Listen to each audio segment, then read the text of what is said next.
Liftoff will start in T-minus 10 seconds. 10, 9, 8, 7, 6, 5, 4, 3, 2, 1. We have ignition. It's time! 17 seconds from Game 7 or from championship number 6. Jordan open. Chicago with the lead. Harper got a piece of it. It comes off. The Chicago Bulls have won their 6th NBA championship. Tying run at second, 2 out. Palmero over the head of Jenks. Uribe charges, throws, out! And the White Sox have won the World Series. To the far side around the 8-yard line to Hester. Under it and to the middle at the 15, to the 20, breaks free to the 25, to the 30, to the outside, 40, midfield, 40, 30 to the coast, 20, 15, Hester 5. Oh! Touchdown!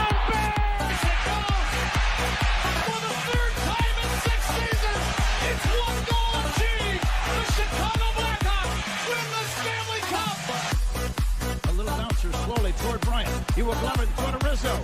It's in time. And the Chicago Cubs win the World Series.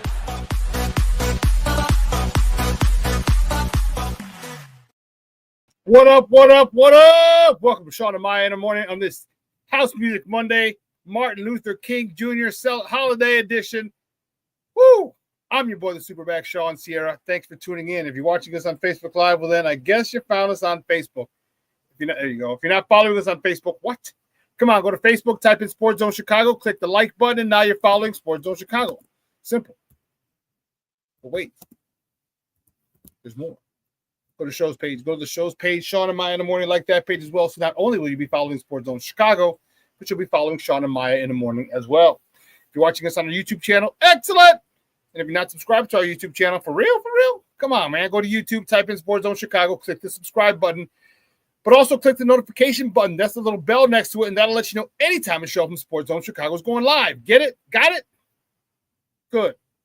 Now, if you're watching this on our mobile app, please don't tell me you didn't know we had a mobile app. Come on, baby. You got to keep up with the Joneses and them. We have a mobile app, so wherever you get your apps from, it doesn't matter where you get them from, whether it's iTunes or Google Play or Amazon or Walmart or Kmart or 7-Eleven, Zayre, Zemsky, Macy, Montgomery Ward, Woolworths, Weebles, Goldblatts. It doesn't matter where you get your apps from. You go there, you type in Sports Zone Chicago, you download it, you take us with you on the go. So not only do you get Shawn and Maya in the morning 3 days a week, not only do you get our other live shows throughout the week, not only are they archived there like they are on Facebook and YouTube, but I'll tell you what, we give you a slew, and I mean a slew of articles, thanks to my man Clarence, Council III. Big up to Clarence for keeping you abreast of all articles Chicago sports related. Now, watch this on our Roku channel. I like that kind of party, baby. If you don't know, you better ask somebody. Sports Zone Chicago, we have our own Roku channels. If you have a Roku television in the house, do us a favor. Download Sports Zone Chicago's channel to your television. Put it there next to the big boys. Netflix, Hulu, Apple Plus, HBO Max, Prime, Disney Plus, Paramount Plus, Stars. Oh, which reminds me. Man, Powers should be coming out pretty soon. Woo-wee. Excited about that. I'm a big Power fan. When did Power start? Isn't it like 10 years ago. I think 10 years ago Power started. Wow, I got to see. Now they have the branch offs and everything. Let's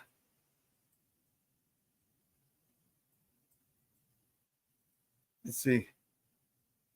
2014. Yes. 11 years ago. Holy sheesh. 20 years ago. Man, holy shnikes. Let me tell you. Listen, you can also tweet the show. Tweet us at Sports Zone Shy. That's CHI at Sports Zone Shy. Now, if you want to follow me, just me personally online, want to know what I did? Let me tell you what I did. I made it nice and easy for you folks. Nice and easy. One handle for Facebook, Twitter, Instagram, Snapchat, and TikTok. All one handle at the Shawn Sierra. Guys, we have a phenomenal show for you, but I need you. I need you. I need you. All my old school, all my Blues Brother people. In the morning, when my soul's on fire. Yeah, don't worry. I'm not giving up my day gig to start a singing career. Although, hell, Milli Vanilli did it. I guess I could do it as well. But anyway, I'm just messing with you. I just need you to get interactive. So, whatever our platform you're watching us on, whether it's Facebook, YouTube, or our mobile app, leave a question or comment on that platform. It'll come up here in the thread. We'll put it up on the screen. We'll incorporate it into the show. And that, my peoples, is what makes this the best morning Chicago sports talk show around. And that's you. So keep them coming, baby. Questions, comments, smart-ass remarks, because ain't nobody scared over here. Like The Rock said, don't sing it, baby. Just bring it. Let's see. The chat is jumping already. Woo-wee. Jumping. I like it.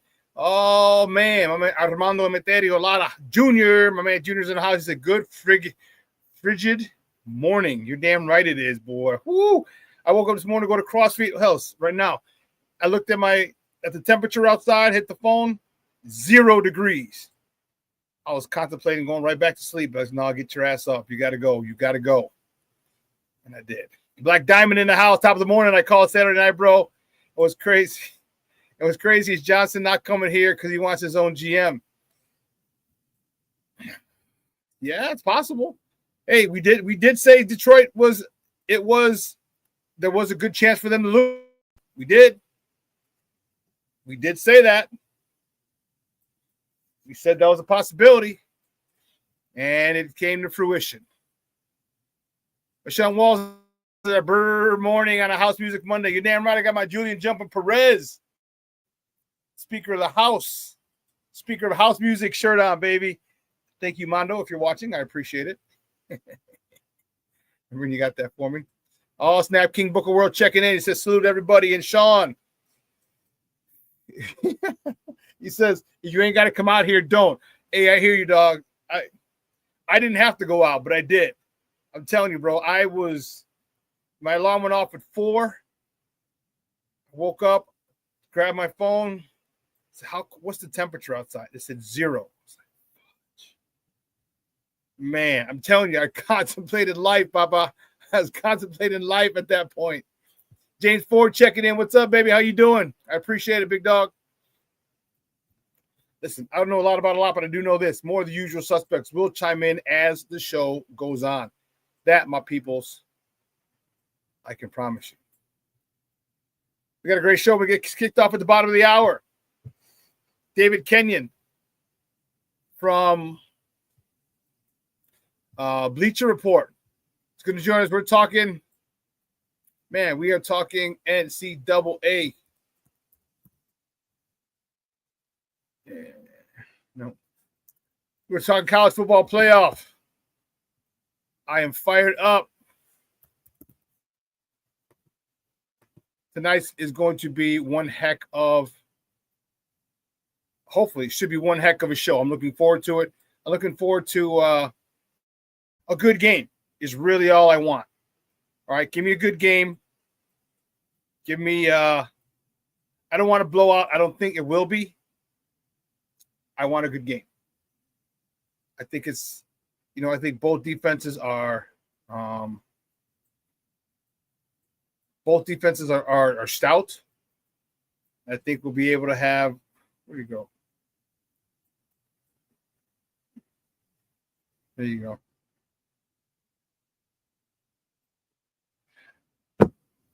I think that Notre Dame has a chance.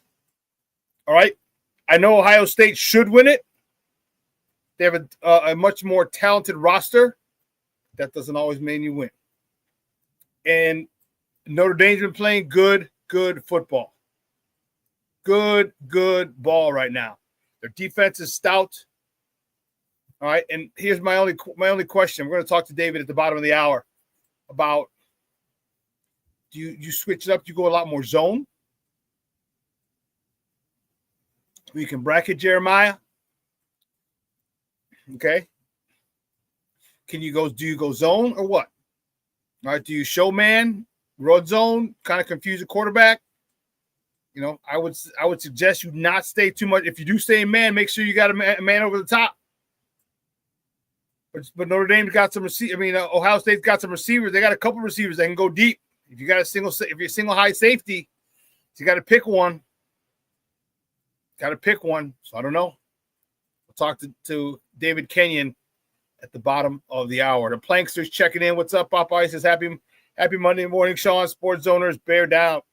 Bear down, baby. Bear down.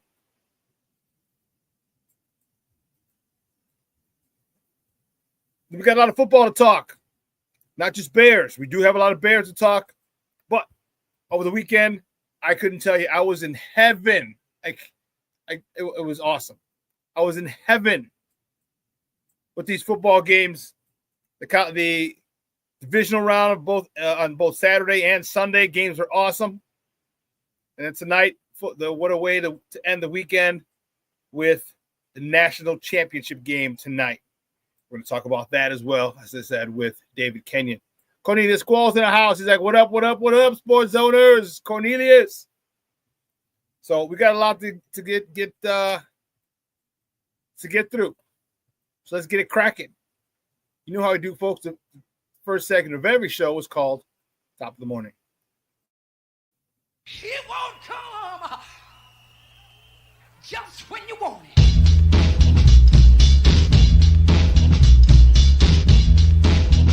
Top of the morning to you. Top of the morning to you. Top of the morning to you. To the first top of the morning topic is where we going? Where are we going? Start here.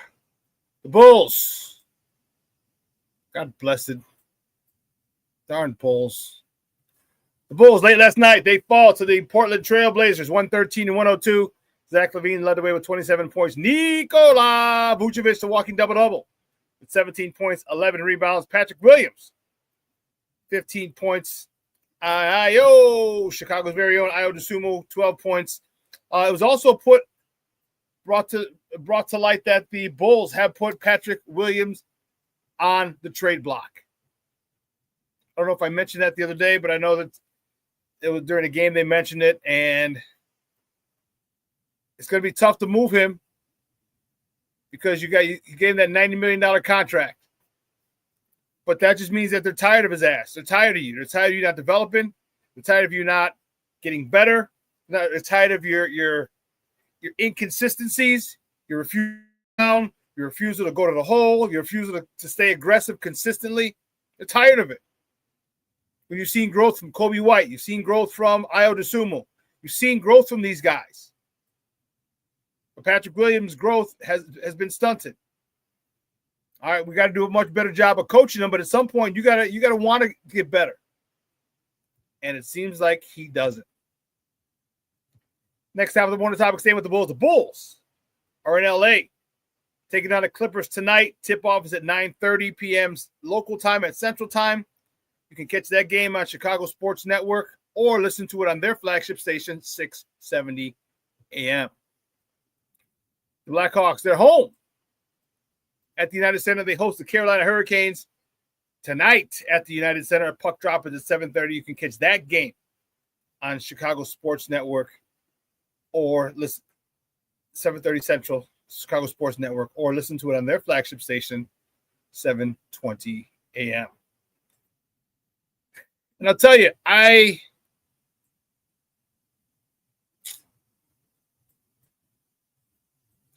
it's frustrating with the Blackhawks because they have one good game, one or two bad games. One good game, one or two bad games. And it's like you're wondering about the development, speaking of development, with the Bulls and Caleb and the development of Connor Bedard. You have an interim head coach. So him and I wonder if Connor Bedard and Caleb hang out. They're both going through the same shit.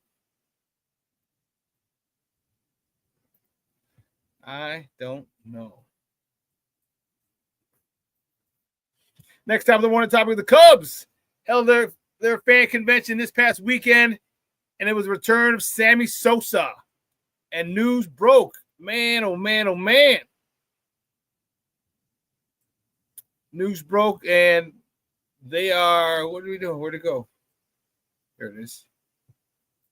The Cubs announced that Sammy Sosa and Derek Lee will be inducted into the Chicago Cubs Hall of Fame later this season. It was good to see Sammy back. Let me tell you, you guys know me. If you know me at all, you know I'm not a Cub fan.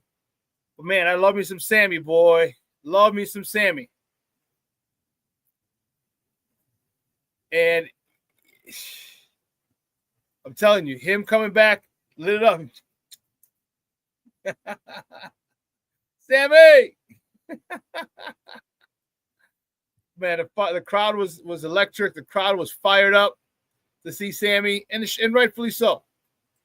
Rightfully so. And I think it's just a good feeling to have him back in the fold, in the family. Yeah, and he's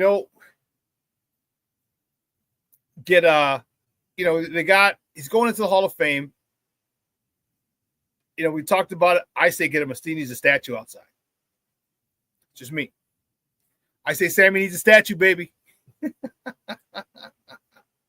And so the question is, what's the statue going to be? Is it going to be the hop? And the bat's going to be like next to him or flipped? Like, what's Sammy's statue going to look like? Because he needs to have one outside of Wrigley Field. He needs to have one.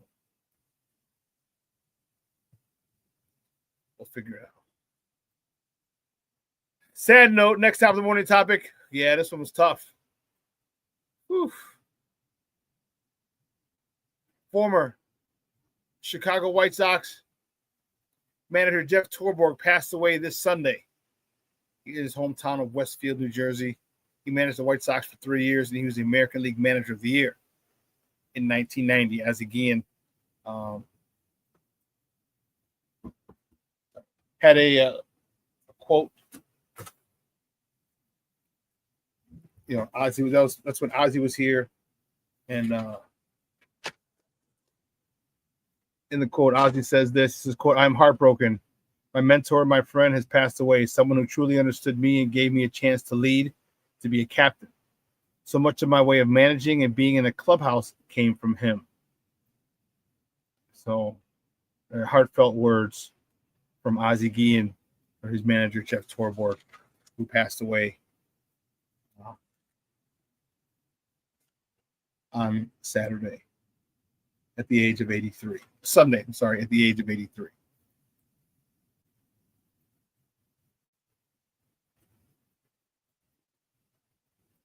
The next top of the morning topic. Man, these games were crazy. Woo, Charlie. NFL playoffs, divisional round.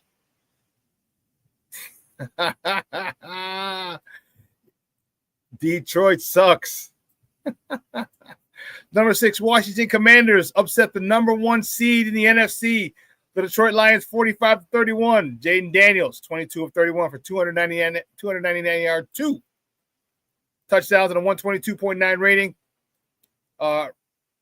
Robinson, the running back, had 15 carries for 77 yards and 2 tutties. I was wondering if Detroit was going to Detroit themselves. They hadn't done it all year.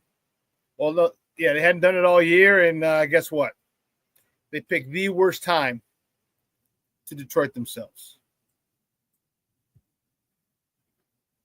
So that just means that the courting of Ben Johnson and Aaron Glenn, mostly Ben Johnson, can commence. There are 3 teams looking that are in the running: the Bears, the Raiders, and the oh goodness, who's the other one? I can't even think of it. The other one: the Bears, the Raiders, and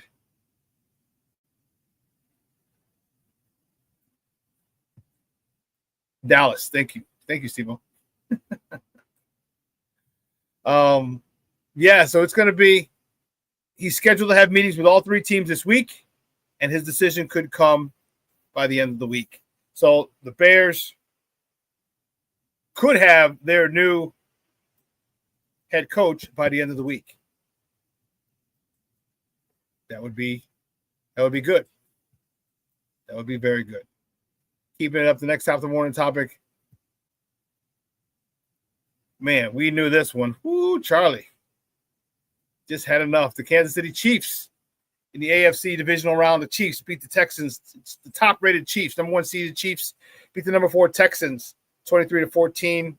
Patrick Mahomes, 16-25, 177 yards, a tutty with a 98.2 rating. Travis Kelce, 7 catches, 117 yards, and a touchdown. This was the first time that a team has outgained their opponent by over 100 yards and no turnovers and lost the game in the playoffs. First time. So, yeah, that was Steve-O says the refs win again. Yeah, there was some just crazy calls, bad calls, and we knew that's how it was most likely going to play out. We knew that. You know, Patrick Mahomes is the golden boy, the golden child, so they're definitely not doing anything to allow him to get hurt. Then on Sunday, Charlie, Eagles. Man, Saquon Barkley snapped the Eagles. The number 2 Eagles held off the number 4 Rams 28-22. Jalen Hurts 15 of 20, 128 yards with a 91.2 rating. He had 7 carries for 70 yards and a touchdown. Saquon Barkley snapped again. He had 255 against these guys in the regular season. He had 26 carries, 205 yards, and 2 tutties. Both tutties were 60-plus yards or more. The first one was 60 and the second was 72. This guy is awesome. But listen, you can sit there and say he's awesome, but who was I telling? Oh, so I met up with some of my Thunder guys yesterday, guys from the Chicago Thunder that I played with. We won 2 national championships and a bowl game in our time together. And we were talking about it yesterday. We were having lunch at Hooters. That's the place that used to sponsor us during our season. And we were talking about Saquon Barkley as the game was going on. I said, but you know what? I said, you know what's really great? I said, watch the run fits. I said, watch the way this offensive line works in unison. I said, it gets to the second level. I said, what Saquon Barkley did yesterday wasn't amazing. His 72-yard touchdown run, his 60-something yard touchdown run, he was untouched. Literally untouched. Why? Because that offensive line gets up to the second level. If you got a single high safety and the first 2 levels are blocked, Saquon Barkley is going to make one move, and he's got the speed for house calls. And that's what he did. Offensive line. Man, I was extremely, extremely impressed with that offensive line.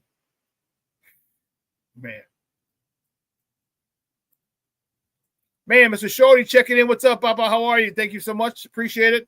Cornelius Squalls, you're a damn fool. Keep Don Burr away from sharp objects. Keep Don Burr away from all sharp objects, baby. You're damn right. And the last top of the morning topic, the last game. Woo, Charlie, this was an instant classic last night. Wow. The Buffalo Bills, the number 2 ranked Buffalo Bills, snuck by the Baltimore Ravens 27-25. Josh Allen, 16-22, 127 yards with an 86.7 rating, 10 carries, 20 yards for 2 tutties. And he also had a rushing touchdown as well. Let me tell you something. Mark Andrews has got to feel sick as all hell this morning. Mark Andrews had a game that was a nightmare. Fumbled twice and dropped the ball on a 2-point conversion. Right there. Oh my God, catch it. He had it in his hands, Just fall back in the end zone. We're going to overtime. And he didn't either. Rough game. Lamar, after the game, was pissed. He's like, I'm tired of this shit. You know, he cursed a couple times and said, hey, I apologize for my language. And I'm like, hey, I was like, you know what, bro? I feel you. Like, that's how you really feel. I understand you want to be professional, but damn, football's an emotional game. When you lose a game like that, all right, missed extra points. Think of those missed extra points. Then the missed 2-point conversion early, where he could, where Lamar Jackson couldn't get over to the hands of the outstretched arms of the defensive end who knocked it down because the dude was wide open. So it wasn't the Mark Andrews one that only caused it. There are other plays in that game as well. It never comes down to one play in a football game, ever. Never comes down to one play. There are a lot of other things that if you executed would have allowed you to win. But man, it was tough. Will Lamar ever get one? I don't know. Well, listen, let's take a quick break. On the other side of the break, we're going to welcome our guy, our man's in them. All right. He's from Bleacher Report, college football writer. He's been rocking with us for years. David Kenyon's going to join us, talk about that game tonight. Big, big game. End of the college football season tonight in the Natty, the national championship game. David Kenyon coming up next. Keep it locked right here. Shawn and Maya in the morning on Sports Zone Chicago.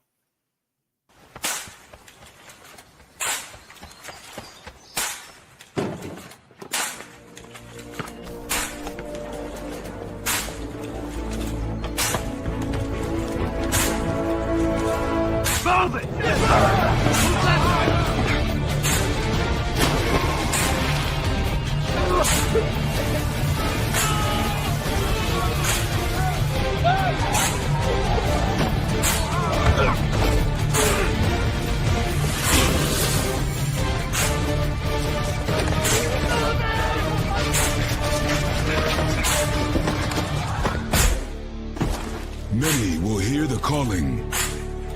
Few will earn the title. United States Marine. The few, the proud, the Marines. Hey, it's your boy, the SuperBack, Shawn Sierra, and be sure to follow Sports Zone Chicago on all social media platforms, on Facebook, Instagram, and our Roku channel. You can find us at Sports Zone Chicago, and on Twitter, we are at Sports Zone Shy. Also, be sure to download our mobile app so you can take Sports Zone Chicago with you on the go.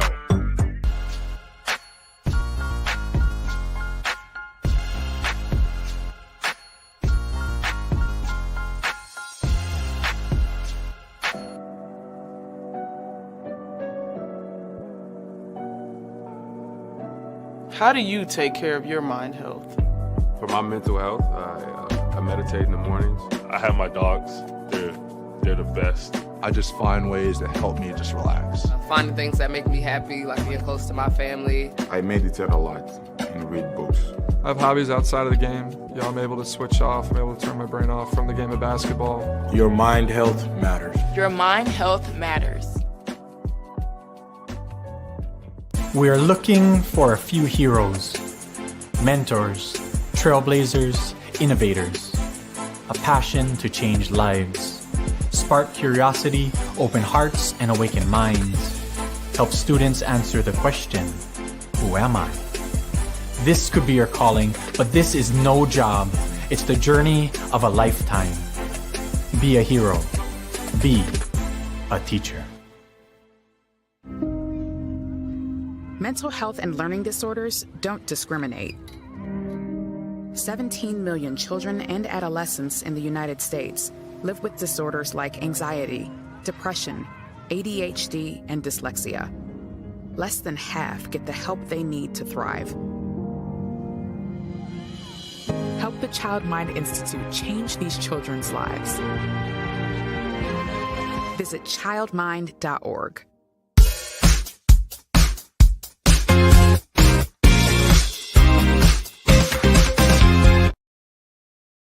Marcus Mariota is on the field, the backup quarterback. That's him in motion, number 18. He's going to take the snap. Now he's in trouble, and he's dropped.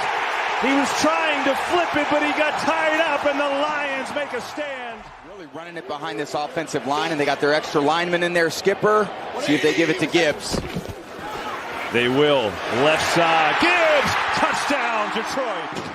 Stafford might have been the OG at that. Yeah. Of course, started that here. Here's Goff in trouble. Ball is out. It's recovered by the Commanders. Vikings are in the air, hoping to come back, but the Lions make a run to the Super Bowl. But we'll see. Second down. Robinson up the middle. Touchdown, Washington. And they're in front. Welcome back to Shawn and Maya in the morning on Sports Zone Chicago. Those clips courtesy of Fox. Woo! One of the great games this weekend. I was fired up. Man, I was able to catch all 4 of them. And I was loving it. I was screaming, Detroit sucks. Detroit sucks. I loved it. One of the girls from Output, she was mad as a mug. She's from Michigan. She had her shirt on.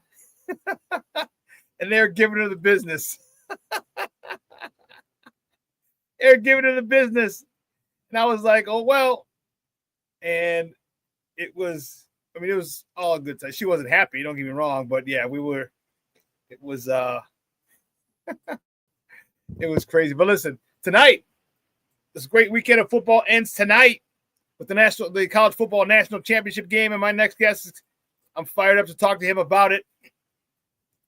He's been rocking with us for years. All right. He's over at Bleacher Report. He is the national college football writer for Bleacher Report, and you can find him on Twitter at Kenyon19_BR. Guys, let's welcome back to Shawn and Maya, David Kenyon. David, what's up, Papa? How are you? Good morning. Doing great, Shawn. It's a freezing day in Atlanta. You and I know it well. Being in the Midwest, we're good, but let's just say people are going to be excited to be in the Dome tonight. We can actually see Georgia Tech's stadium from our hotel here. And I was just kind of thinking, it'd be kind of fun if that game was out there tonight instead. Yeah. Well, it's a little cold back here, dog. It's 0 degrees right now.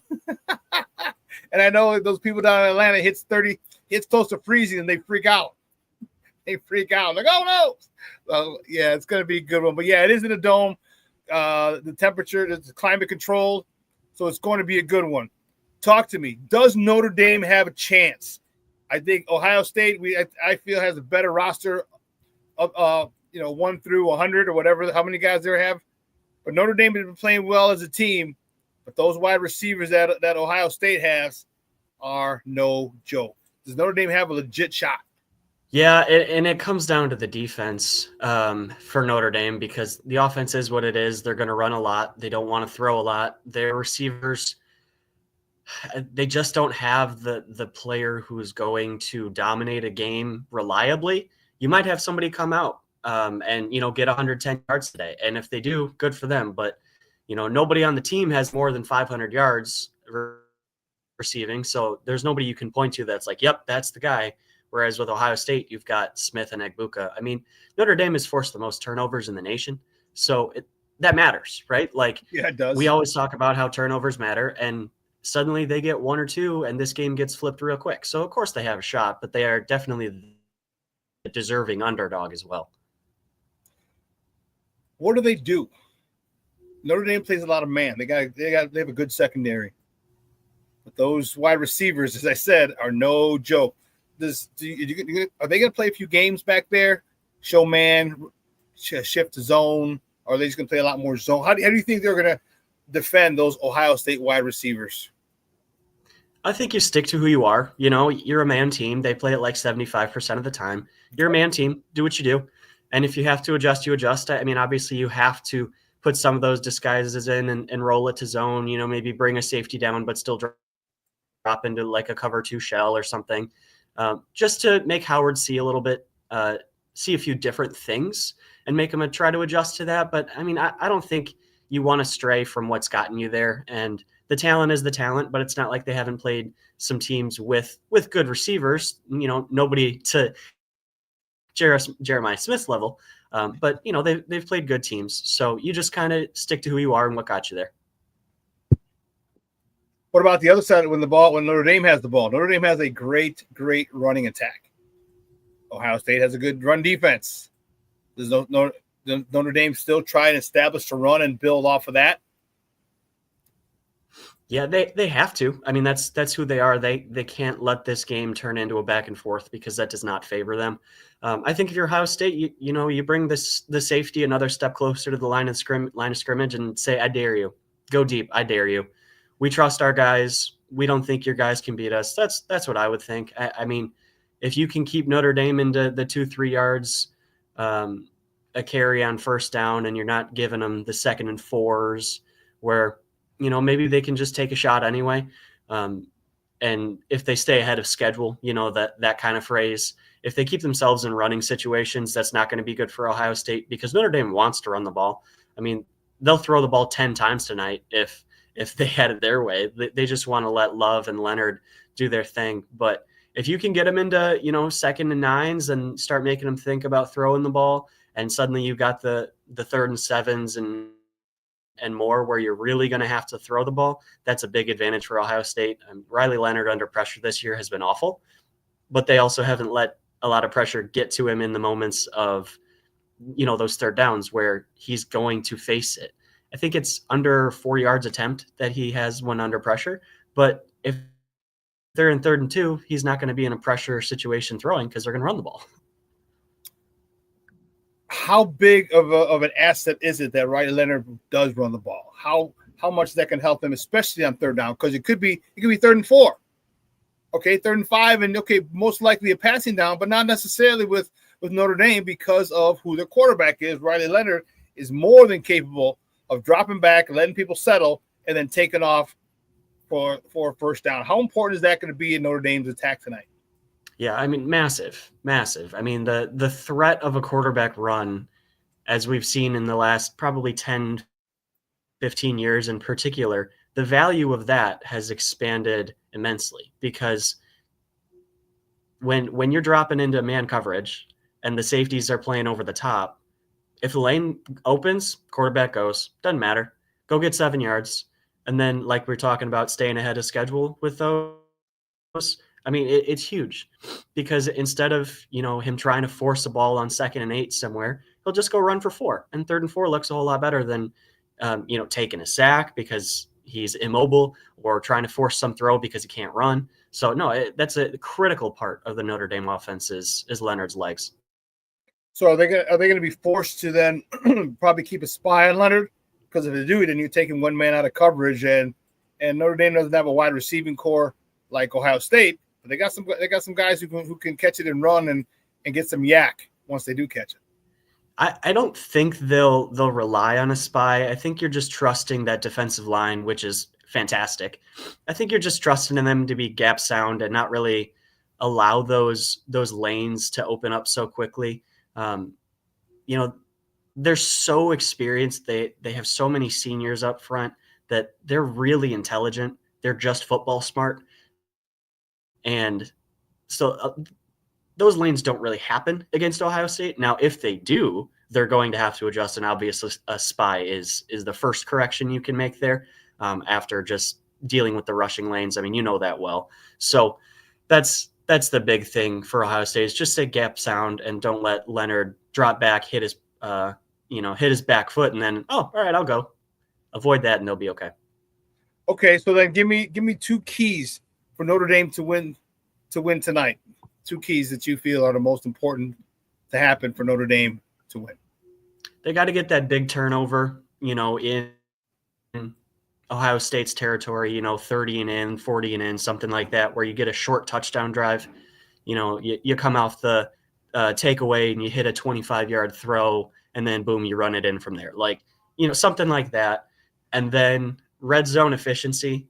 That's a key in every game. And it feels basic to say these things, but it is what it is, really. Like, if you can hold Ohio State to field goals, they're going to have 4 trips to the red zone tonight, whatever it is.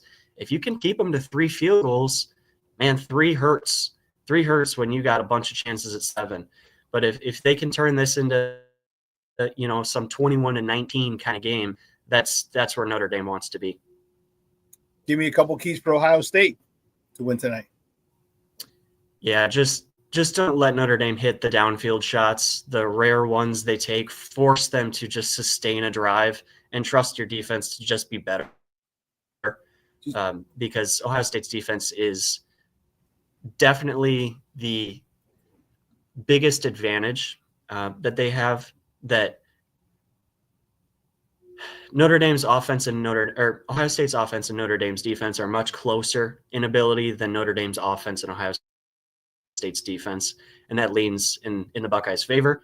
So if Ohio State can just avoid giving up the plays that Notre Dame usually does not make and force them to sustain that long drive and get through those 3rd and 5s, like that's a huge advantage for Ohio State. And then beyond that, on the offensive side, is make sure you can throw the ball. You know, we're going to talk about establishing the run. You're going to hear that all night because both of these teams want to rely on the run.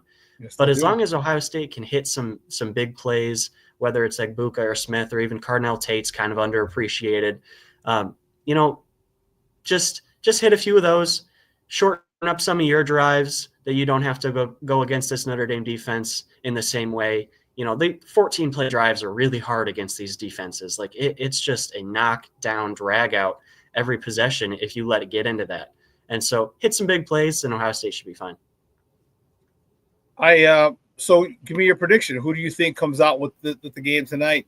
You know, I'll let you go. I'll tell you who I feel. Okay. I do think Ohio State really controls this game. I don't think it ever really gets away. Like, I don't think a blowout's going to happen. But, of course, we've watched like 6 straight championships in a row become a blowout. So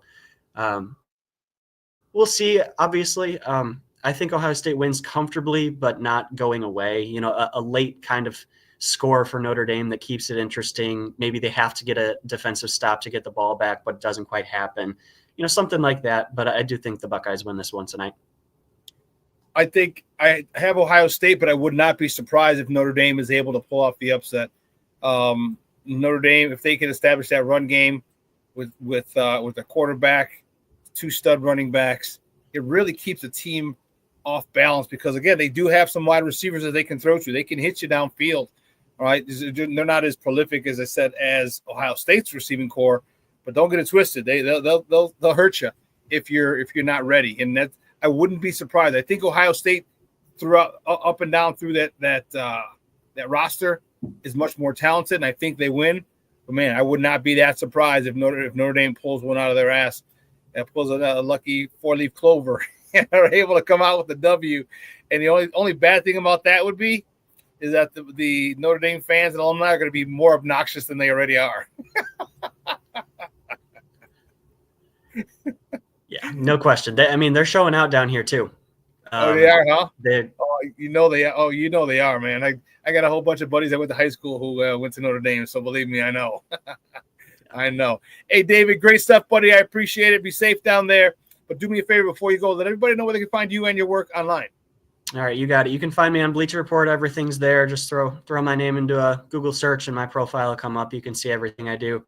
Find me on Twitter at Kenyon19_BR. And just pray for no snow down here in the morning so I can get out. Will do, buddy. Hey, thanks. I appreciate it. Have fun. It's going to be a great game tonight. All right, thanks. All right, thank you. Guys, it's David Kenyon from Bleacher Report.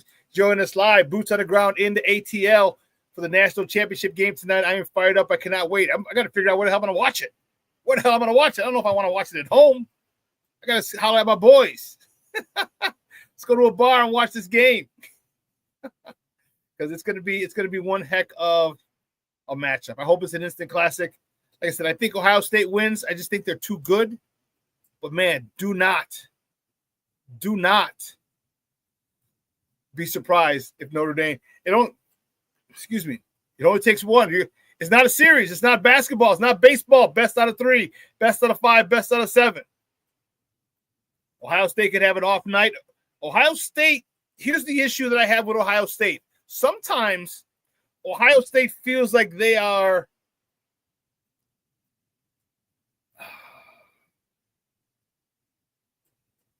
I can't think of the word. They feel like they should win.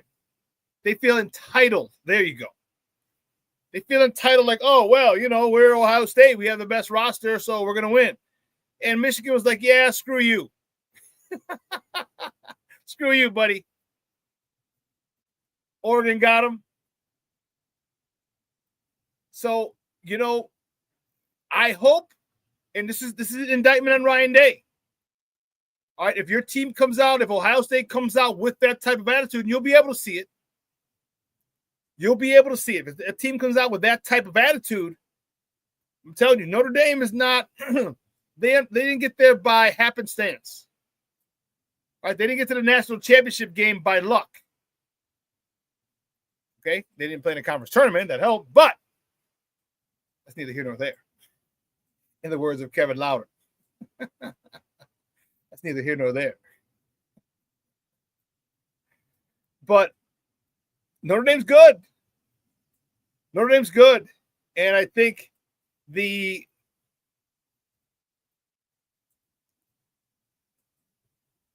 moment isn't too big for them. I don't think it is. I think Marcus Freeman has this team really locked in, really focused, and really understanding what's at stake. You are the underdog, but you can't win. And I'm sure he's laid out the plan. It's funny because Marcus Freeman is going up against his alma mater. He played for Ohio State and Jim Tressel.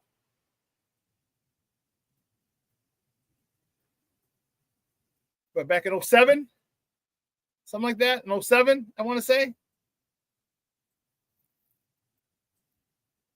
So he's an Ohio State alum, and now he's coaching Notre Dame, and now he's facing his alma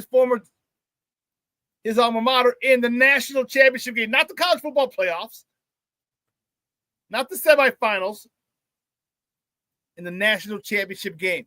I can almost guarantee you that he's laid out of what this would mean to Notre Dame.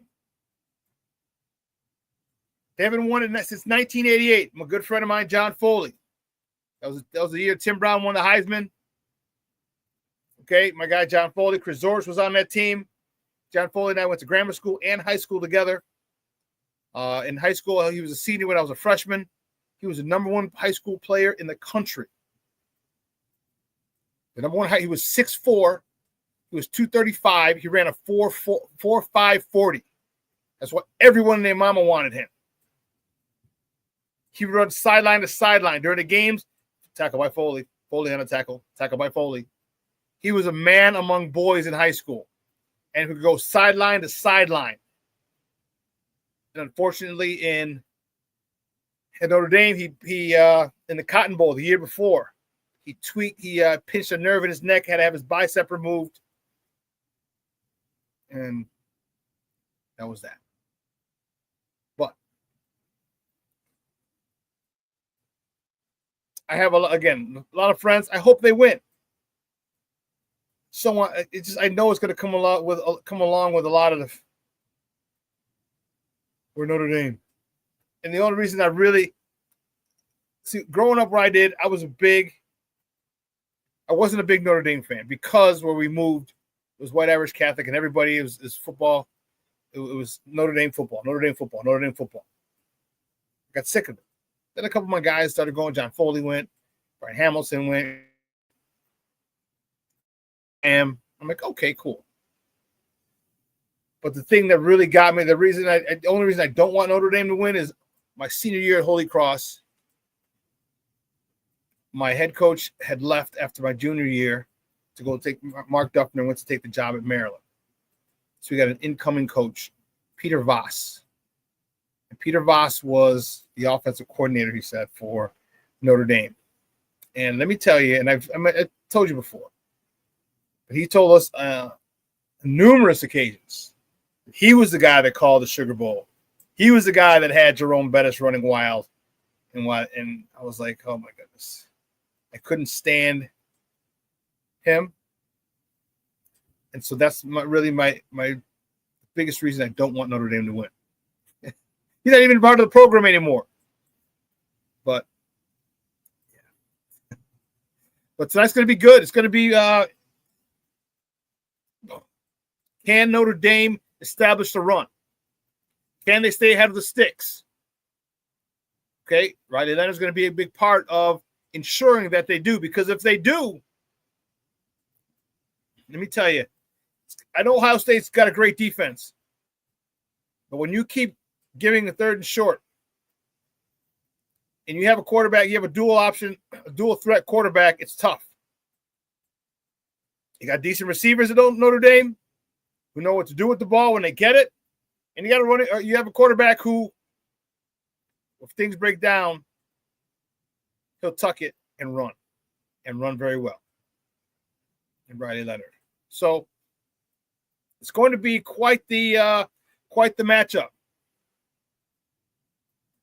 Quite the matchup, but I'm looking forward to it. Like I said, this is I love the playoffs. Doesn't matter what sport, baseball, football, basketball, hockey. Because every play matters. Look at the Baltimore game yesterday. They missed the extra point. Their first 2-point conversion gets deflected and knocked down when the receiver was wide open. Those plays matter.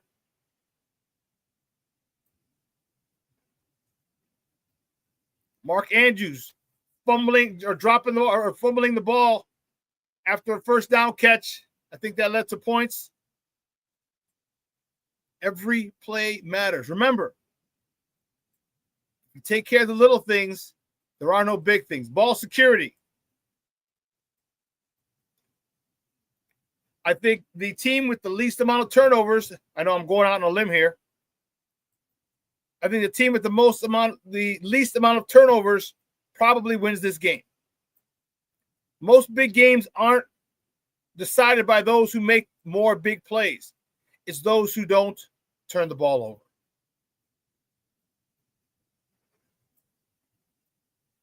Don't turn the ball over. Because if you turn the ball over, you're asking for a big play from the opposing team. You're asking for it.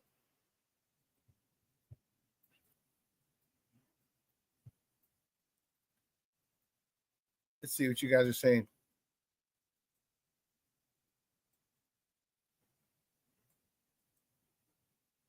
No, I'm not talking about this.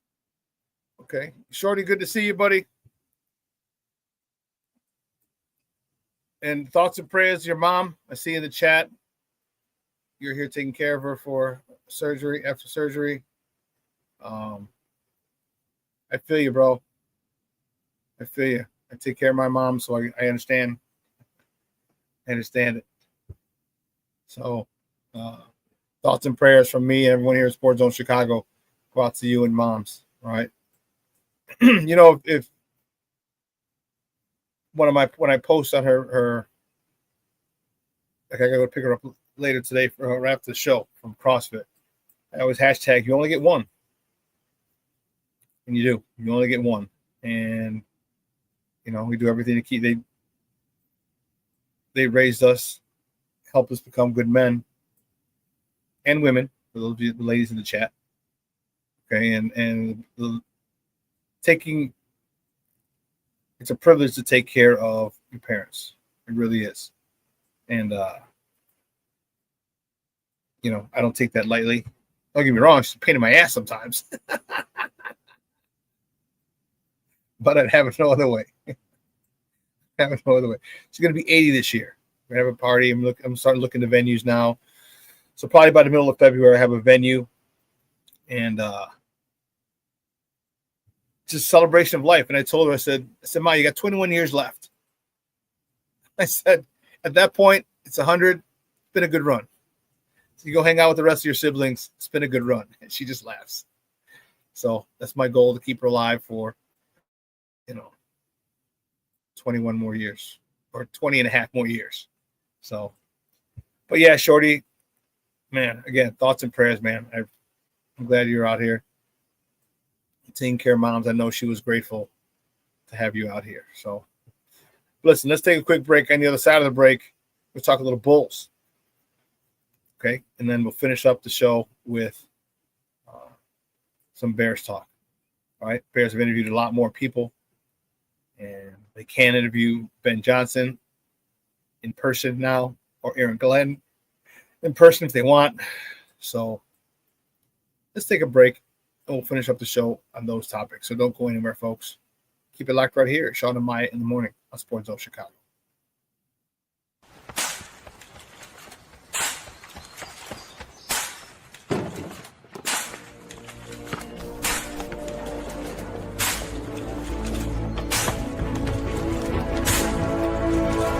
Move it!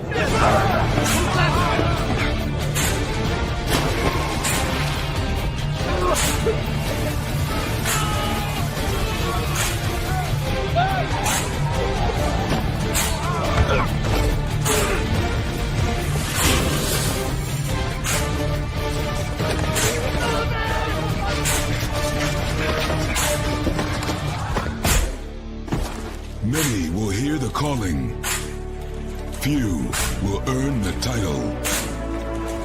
United States Marine. The few, the proud, the Marines. Hey, it's your boy, the SuperBack, Shawn Sierra, and be sure to follow Sports Zone Chicago on all social media platforms, on Facebook, Instagram, and our Roku channel. You can find us at Sports Zone Chicago, and on Twitter, we are at Sports Zone Shy. Also, be sure to download our mobile app so you can take Sports Zone Chicago with you on the go.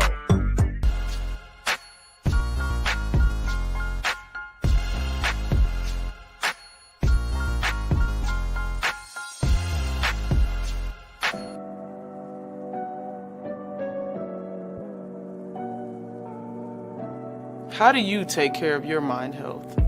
For my mental health, I meditate in the mornings. I have my dogs.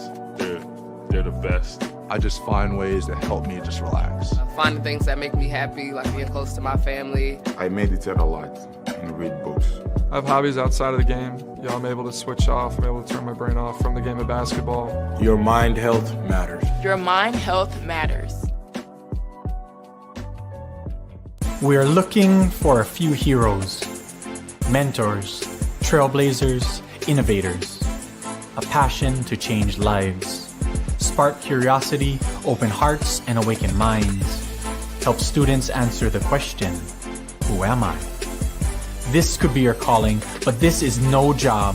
It's the journey of a lifetime. Be a hero. Be a teacher. Mental health and learning disorders don't discriminate. 17 million children and adolescents in the United States live with disorders like anxiety, depression, ADHD, and dyslexia. Less than half get the help they need to thrive. Help the Child Mind Institute change these children's lives. Visit childmind.org.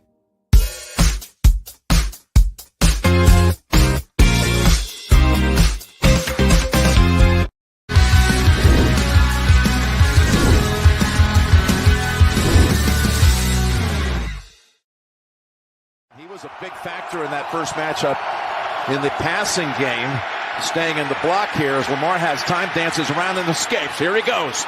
Taron Johnson at an angle, but it's too late.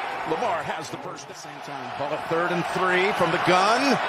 Lamar, first option closed down. Now he goes to the end zone, wide open, and a Ravens touchdown right off the bat. 2nd and 11. Looking to pass all the way, and down the field he goes, and it's intercepted right into the hands of Taylor Rapp. 2nd and 10. Awkwardness as Jackson wrapped up, the ball's out. Scooped up, Von Miller! Von Miller with Hill chasing after him. Hill tries to swipe the ball out of his hands, but Miller holds up. Here it is, Allen. He just steamrolls across for the Buffalo touchdown. Welcome back to Shawn and Maya in the morning at Sports Zone Chicago. Those comes courtesy of CBS. Told you, turnovers. And interception by Lamar, the fumble by Mark Andrews later. All those factored into that loss. Just can't do it. And it's interesting. So we were talking about, obviously we were reminiscing yesterday at Hooters where we met. And the reason we went to Hooters is because Hooters sponsored us. So back in 2005, damn, it's 20 years. 2005, the Hooters opened up in Melrose Park. And we used to practice off of North Avenue in Austin. So we just took North Avenue straight down, just on North Avenue and 25th Avenue in Melrose Park. So we started going there, and they ended up sponsoring our team a couple of seasons. It's crazy. We go in there, we get 25% off. All the girls knew us. All the managers knew us, and one manager's Jeff, real great guy.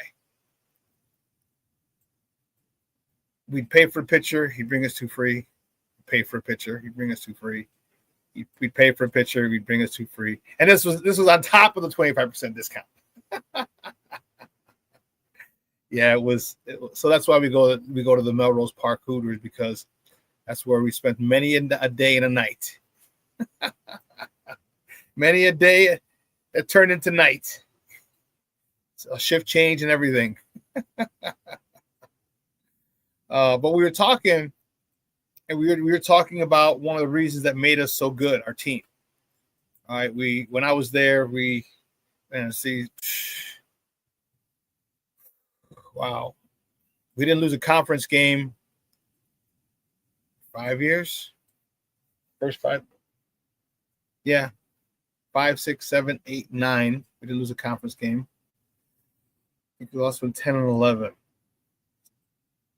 Yeah, so we were the conference. We were league champs 4 years in a row. We lost the 5th year in the first round. Don't get me started. But one of the things that we talked about was turnovers, and that was it. Like, we didn't turn the ball over on offense. I think I fumbled once every 2 years. All right, that's when I fumbled. Although I did fumble in the first national championship game. That was terrible. But I fumbled usually about once every 2 years when I fumbled. Ball security was important to me. And our defense was very opportunistic. They created a lot of turnovers. And that's one of the reasons we were so good. We got short fields. We had receivers. We go, over the top on the first play. And football hasn't changed. I know we're looking at RPOs. We're looking at a lot of other different things. But a lot of times, football hasn't changed. The essence, the core of it hasn't changed. Blocking and tackling and protecting the ball. Do you create turnovers, or do you turn the ball over? That's it. That's it. Because if you can block, you can run the ball. If you can block, quarterback can pass. Tackling. If you can tackle, running backs, receivers don't get extra yards, because once they're hit, they're stopped. And then turnovers.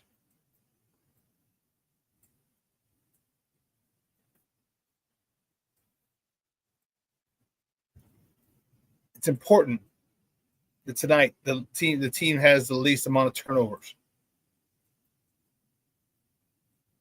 because you give a team a short field. You got Jeremiah Smith, throw it up. That dude's 6'3", probably with a 40-inch vert. Just throw it up. Throw it 10 and a half feet in the air, and he'll go get it. So, but I said we're going to talk a little Bulls, and that's another thing. Turnovers. All right, the Bulls. That's one of their big issues. They're just lackadaisical. They don't give a damn. They're just ho-hum with the ball. And I'm like, dude, how do you, like, come on, guys. Like, this is crazy. Like, your ambivalence toward protecting the ball is quite bothersome. Like, it's quite bothersome. Where are they at? What's today's date? Oh, but they just the Blazers. Let's see how many turnovers they had yesterday.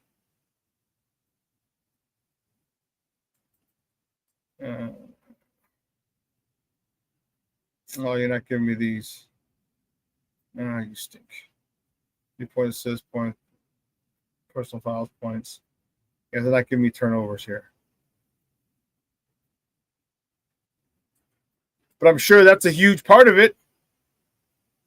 I'm sure that's a huge part of this game.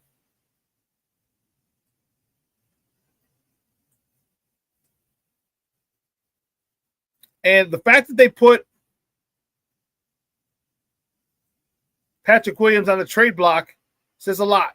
It says a lot about Patrick Williams. It says a lot about him. Okay, your refusal to develop.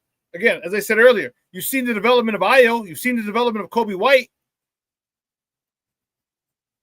At some point in time, you as a player have to take that into your own hands. Now, we've seen him play in Summer League. He goes crazy. He goes ham. One of the most dominant players on the court. We've seen him when DeMar and Zach LaVine were out. Very aggressive. Different player. You thought, okay, DeMar's gone. Okay, here's your chance to step up, be one of the, studs on the team. Nope. Doesn't want to rebound.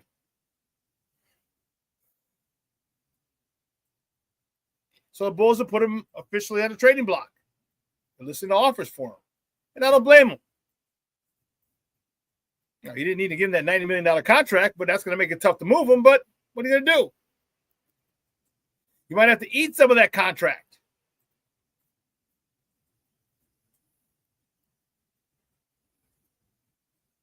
Cornelius Squalls.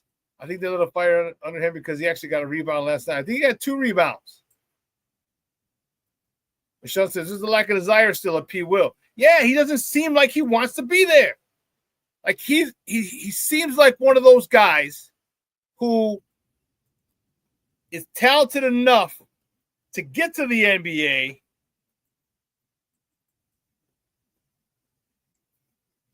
but doesn't do what's necessary to be the best. Black Diamond, thank you, sir. He said 14 turnovers yesterday by the Bulls. 14 turnovers.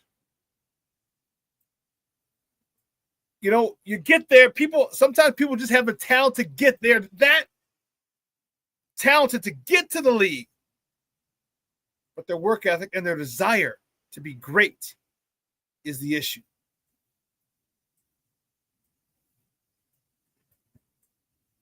That was never a question. Whatever sport I was playing, my thing was football. But even when I played basketball, I wanted to be great. I can't tell you how many times, and this started at a young age. I remember me and my guy Joey Eichhorn, he's a couple years younger than me. He's like my little brother. I was bigger than him, stronger than him, but he was quick. And so when I was trying to work on my left hand, I used to hold my right hand behind my back and dribble. He tried to steal it. I'd go and take a layup. I have to get by him with my dribbling with my left hand. The desire to be great was always there. And I don't get people who don't want to be great. You're playing a sport that you're good at, you're talented at, and you don't put in the work to be great. To me, that's foreign. To me, that's foreign.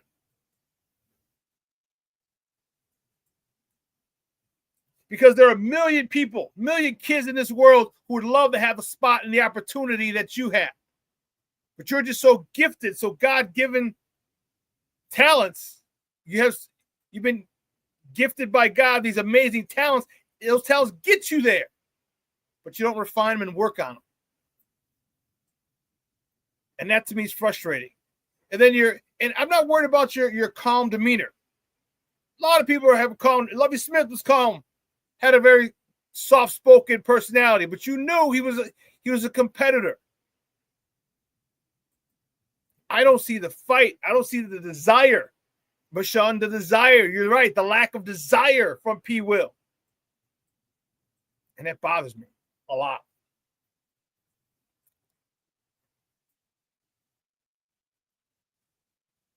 I like Zach, and here's the bad part.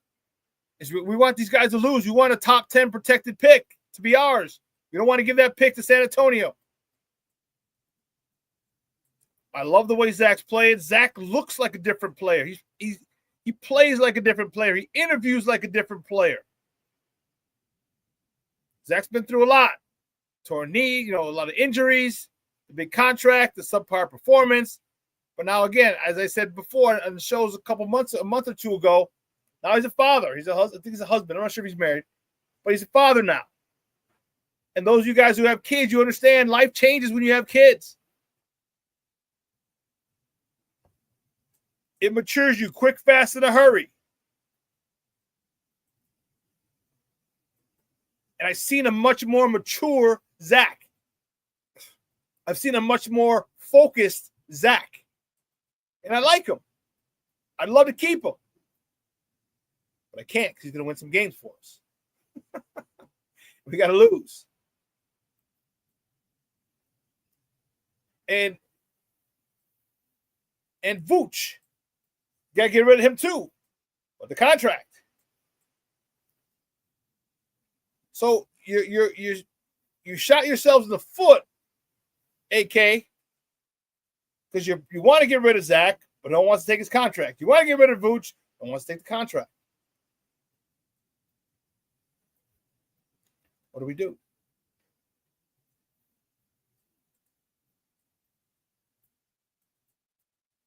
Say what? I love Matas Bucelis, the youngster from Hinsdale. Love that youngster. If you watched the game yesterday, he got fouled on a I don't know if it was a dunk attempt. It was a dunk attempt. He got fouled with the body. They didn't call it. Just got back up and played. Love that young man. I love his hustle, his desire, his propensity to not bitch and moan when he doesn't get a call. He just gets back and plays defense. I like that about him. He is the future. He is, if I have to compare him, I'd say the next Lowry Markkanen, except with better handles. And Lowry had good handles for a big guy.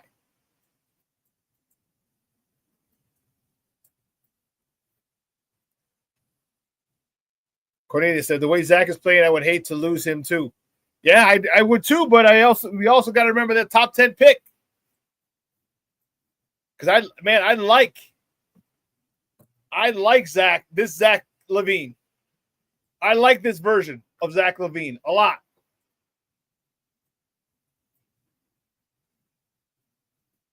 But Shawn, you're right. Matas needs more minutes. He's got, plays defense, hits the open guy, or hit the open three if it's given to him. Come on, man. This youngster is well-rounded. He plays with an edge that I really, really like. And I can't wait for 2 years down the road when this sucker puts another 10, 15 pounds on him. Remember Joakim when he came in, how skinny he was? Then he saw Joakim started putting some mass on them arms. Like, yeah, Joe. Joakim knew where the weight room was. Just like I guarantee you, Matas is going to know where the weight room is. He's going to come back the next couple of years. He's young. And he probably has a high metabolism where it might be difficult for him to gain weight and strength.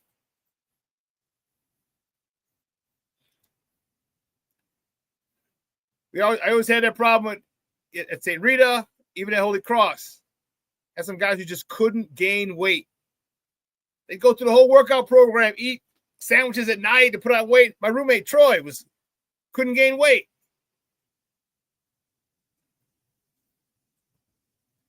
King Booker World says, why do Bulls always get coaches that hate playing rookies? I don't know. I don't know how this kid doesn't have more time. How? How does this guy not get more time? He's on the court. He is entertaining. Are you not entertained? I mean, he's running up and down the court. He's blocking shots. He's hitting a three. He's playing defense, handing the passing lane, rebounding. There's nothing this kid doesn't do. Nothing. He does everything. This kid does everything. So why he's not getting more time, I have no idea.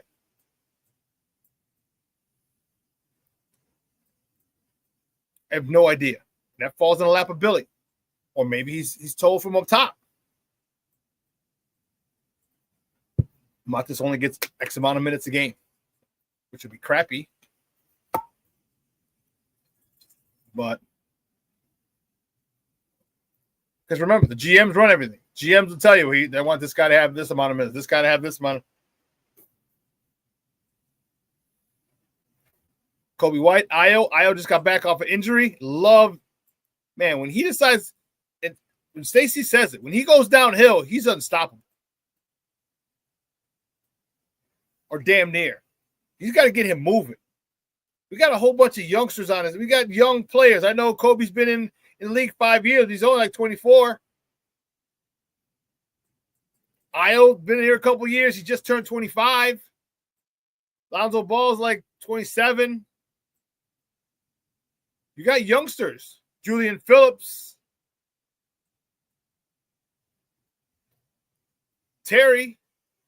Like, these guys are young. Get out and run. Let's do it. Then Terry, I like his, he's still not consistent enough. But I like when he's out there. I'll tell you what, there's one thing he is consistent with, and that's his effort. He might not shoot very well. Some games. But he'll play defense. He'll give you that energy. Judy, you're a damn fool. Ohana says NFL news. Bills already given a roughing the passer penalty against Patrick Mahomes.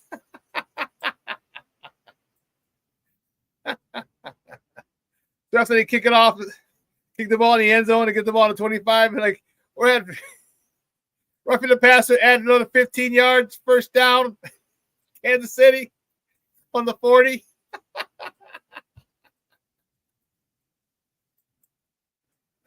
You're a fool, Junior.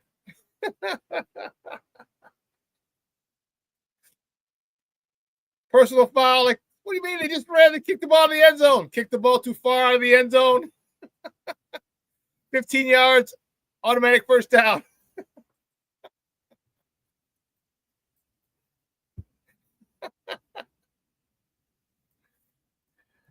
Oh, man. But this Bulls team,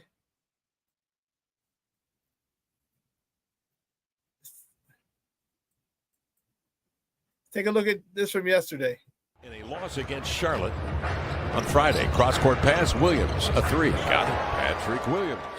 At DA earlier in the game to get back, get involved, because when he's active and down there in the paint, he makes things happen. Zealous ball fake. Kicks to Levine, 9 to shoot. Zach. Step through. Sees two. They come to trap him. Get it out of his hands. Good idea.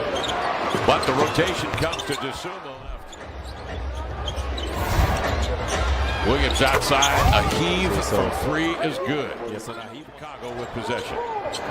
Giddy unloads DeSumo. Walker to Levine to the baseline. Reverse up and in. That's courtesy of CHSN. That's a bullies from last night. Tough one.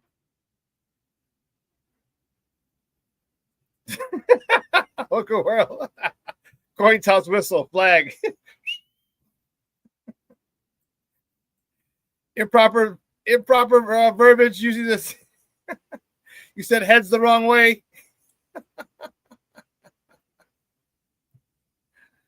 So that means Kansas City gets to kick off both the first and the second half.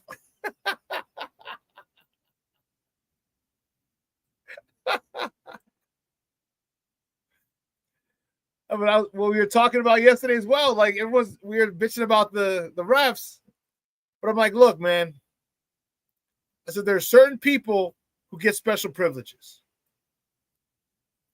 I said right now, I said LeBron was one. I said Patrick Mahomes was one, or is one. I said Brady was one. I said, what about the tuck rule? What the hell's the tuck rule? He got hit, it ball fumbled. What kind of shit is that? You made up a rule so he wouldn't fumble. The tuck rule. What? There's certain people who have the luxury of playing by a different set of rules. Hey, we had that for a long time here in Chicago. There was a guy named Michael Jeffrey Jordan. We got every call. Dude, a dude moved his feet too slow. A dude breathed too hard on Mike during those championship years. Foul. The guy's like, what? Michael off the glass and one. It just sucks when it's not for your team, your guy. You know what I mean? It just sucks. It just sucks. We loved it when we had Mike. We loved it. You know, either he made it or we knew he was going to the line. He's most likely going to the line anyway for 2 or for an and 1. Be honest. Tell me Mike didn't get every single God blessed call. Everything. Just you touch it too hard. Beep. As soon as he heard that whistle, Mike would pop up and hit a jumper. Good. Like, wait, he was on the ground. Just remember so many coaches and players like, ref, he was on the ground when I fouled him. No, continuation. And Mike knew it.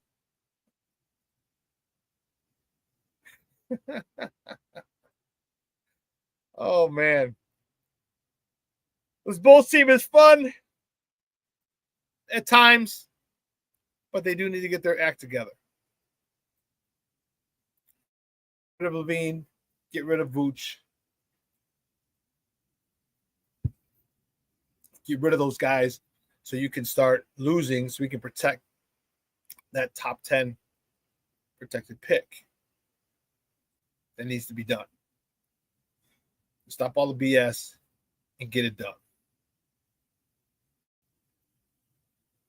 Because that's what you got to do. You don't want to give up a top 10 protected pick in a year where there's so many good prospects. I mean, get in the lottery, man. Imagine if we get number 1 and get Cooper Flag. It's possible. Or the NBA decides to give us Cooper Flag. So I hope you guys don't think that they actually have a lottery in the back. They sit there and like, okay, who would be best where? That's why I don't have the drawing on live anymore. Remember they used to have the drawings live?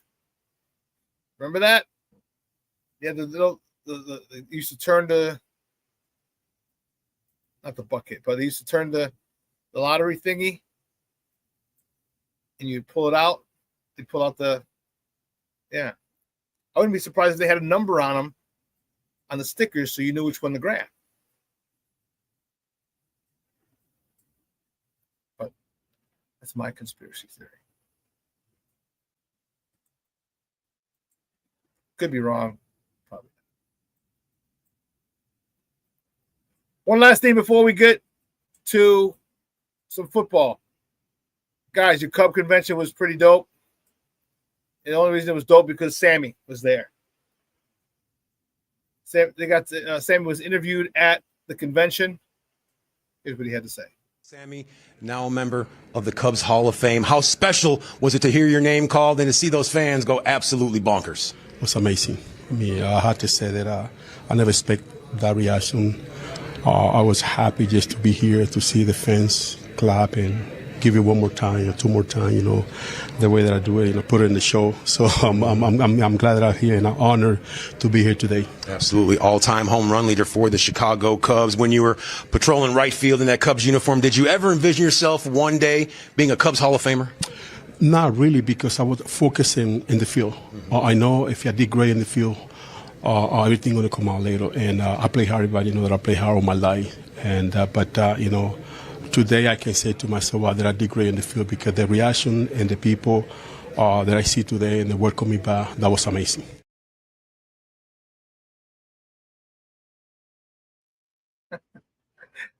Courtesy of the Marquee Network, and I was slamming Sammy. I love his English, broken English. They know I play hard.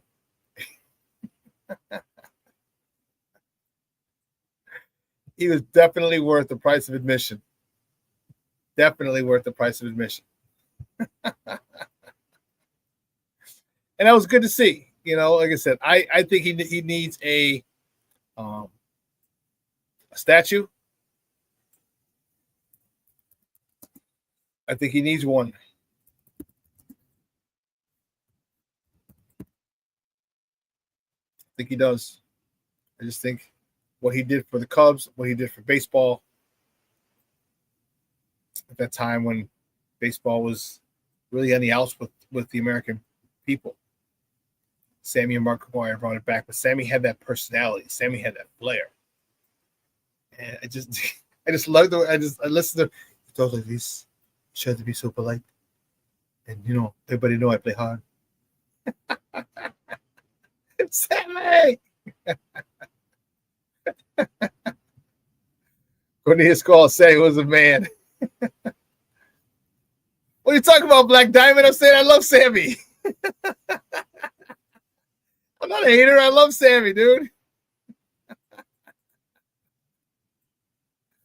Everybody know I play hard. Know what I feel. I love his accent. I just love how he's trying to be so professional and mature now.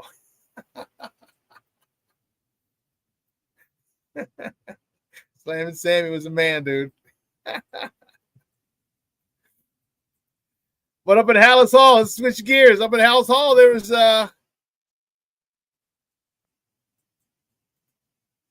some interviewing going on. These were the latest coaches to be interviewed over the weekend. Up until yesterday, Brian Flores was Saturday, had Joe Brady Saturday as well. Eddie George came in the building. They flew him in. I believe the only reason they flew him in was to satisfy the Rooney Rule, which they did. Adam Stenovich, the offensive coordinator for the Packers, came in as well. I don't know how much of a chance he has, but now the Bears can hire. They can hire a head coach because they're Rooney Rule compliant.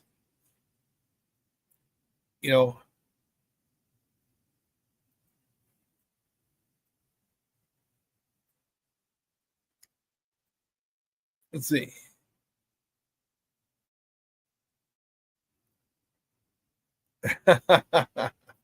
Shorty, I hate Jaden Daniels. He killed our season. He cost me $7,000. I would have won if Caleb won Rookie of the Year. Yeah.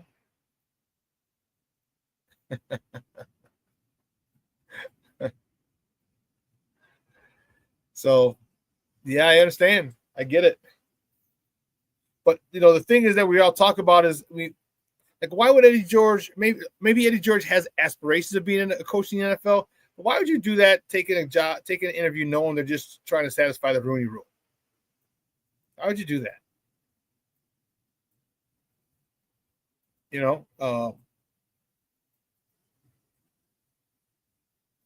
Aaron Glenn turned down an interview. I think it was with the Patriots because he knew he was just going to satisfy the Rooney Rule for them.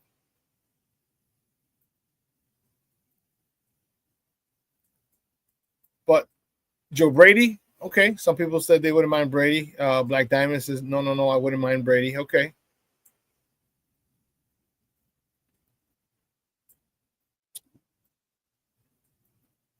According to the newspaper today,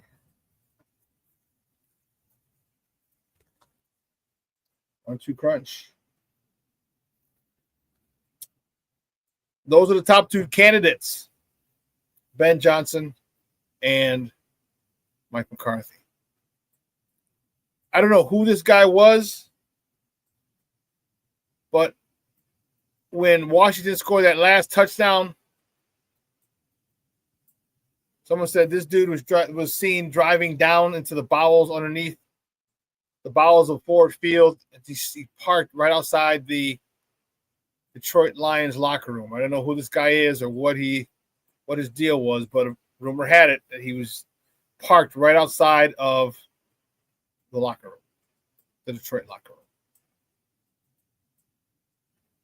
Someone can find out who this guy is. It'd be appreciated. Thank you.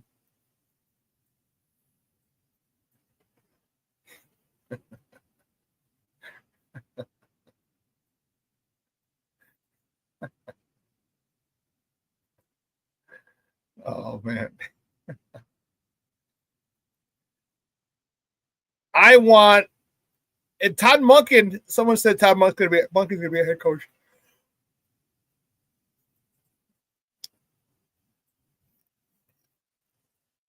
Okay. Phenomenal offensive mind. But didn't he coach?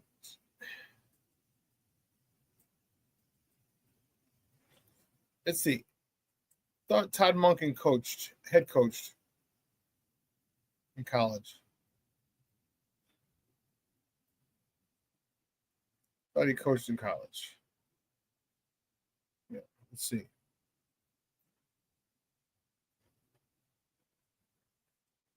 Yes. So he's at Southern Miss for 3 seasons. Okay. Wow. Wow. You want to hear something funny? Holy cow. So when I got recruited out of high school, Grand Valley State came and wanted me to go there. But they had Eric Lynch. For those of you who remember, Eric Lynch he was a freshman. He was a year older than me. Well, Todd Monken, that would have been 89. I graduated in spring of 89 from St. Rita. I would have played my first year at college at Holy Cross was 89. Had I gone to Grand Valley State, I would have been with Todd Monken. Todd Monken was a graduate assistant at Grand Valley State, 89 and 90. So I would have had him for 2 years. Notre Dame grad assistant, 91, 92. Eastern Michigan's DBs and wide receivers, 93 to 97. Eastern Michigan, he was the OC and wide receiver coach, 98 and 99. Louisiana Tech in 2000, the running backs and wide receiver coach. 2001, just the wide receiver coach at Louisiana Tech. 02 and 04, the passing game coordinator and wide receivers at Oklahoma State.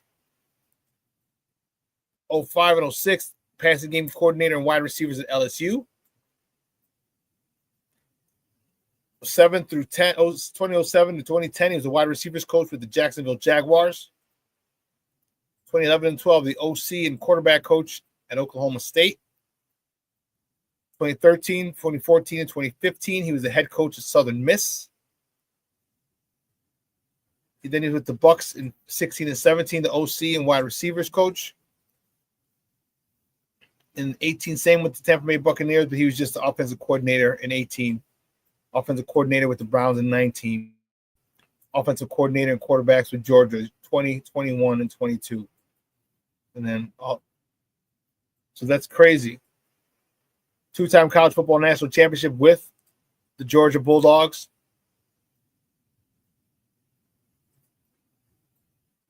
And the Conference USA head coach of the year in 2015 at Southern Miss. Crazy, crazy, crazy how the world.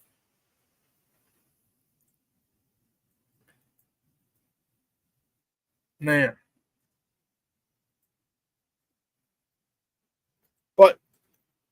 And people are upset with Mike McCarthy. People were very adamant about Mike McCarthy not being the coach.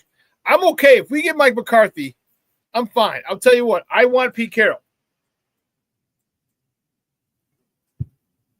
His name seems to be losing a lot of steam. Okay? But I want Pete Carroll. If we get Mike McCarthy, I'm okay with Mike McCarthy. And people, I don't understand what people are mad about with him. Look at the offenses he's had in Dallas. 2 of the last 3 years, they had the top offense in the NFL. And I don't know if you know I don't know how you, or maybe let me say this. If you think Caleb is all that in a bag of chips, you may want to put it with Mike McCarthy. You have receivers. I mean, Dak Prescott really only has CeeDee Lamb, and he had another guy who's like, all right. But here you got DJ Moore. If Keenan Allen signs back him, but also Rome Odunze. DJ Moore and Rome Odunze are here for sure. It's a nice duo to throw to.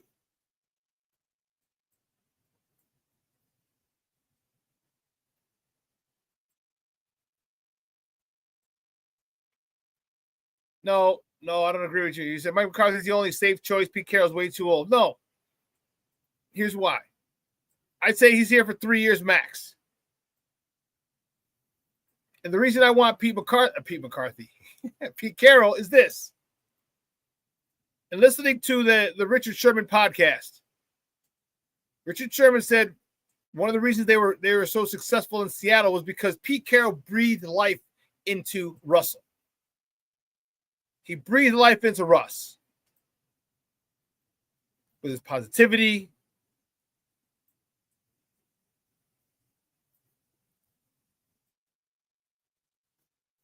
This is why I want a 73-year-old head coach, because he breathes life. What if he breathes life into Caleb?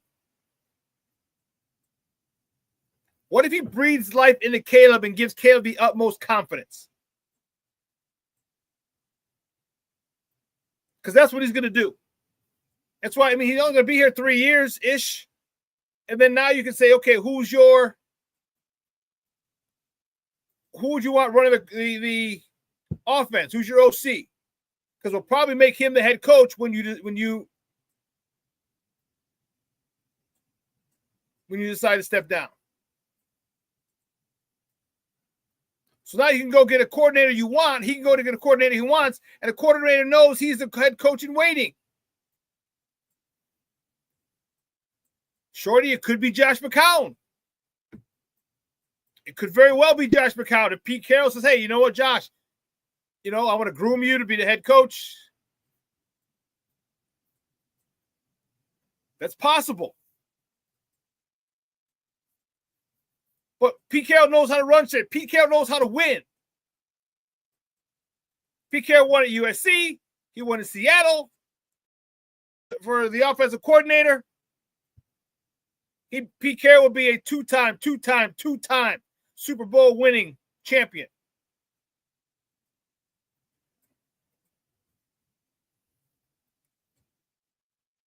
Wasn't for the offensive coordinator. Because now you could groom whoever it is you want. And now you get to learn on the job from him. So now you get to sit in meetings, get to talk with him while you're running the offense. And just kind of say, hey, here's what we got. Here's what you need to do. I'm going to add more to your plate every year. So after 3 years, that fourth year, after my third year, when I retire, your fourth year here, you're ready to roll. You've been a quarterback. You've been a head coach in training. And there's no disruption in the continuity between play caller and quarterback.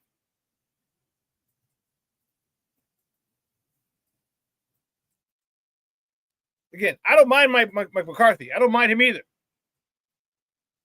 You can do a lot worse than leading the team, having a number one passing offense in the NFL. You can do a lot worse.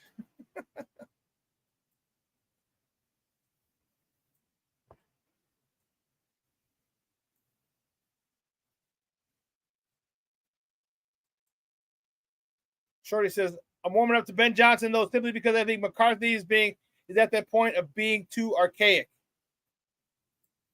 What do you mean archaic? 2 out of the last 3 years, he had a top offense in the NFL. Top passing game, excuse me. With Dak, and that's it. Dak only has CeeDee Lamb and a couple other no-name mugs. Here we got 2 stud receivers. And if Kenyon comes back, 3, plus a tight end, plus a stud running back out of the backfield.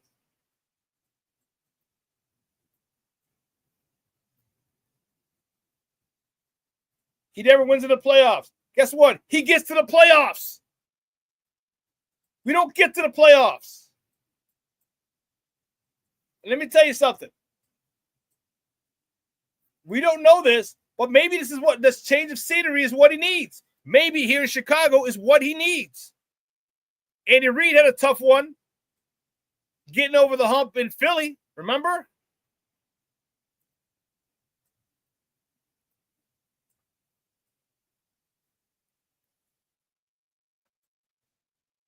Andy Reid was talking about a big bust. Dude can't win the big one in Philly. Now he's going down as one of the greatest head coaches of all time with Patrick Mahomes. He's going to ride that train to the final stop.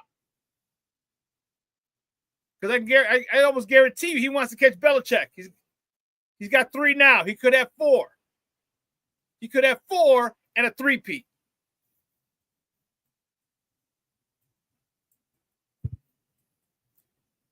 Four and a 3-peat. So I wouldn't put it past Mike McCarthy to come here and look. It's whoever the Bears want to give their job to. Because Ben Johnson, you got nothing in Vegas. Nothing.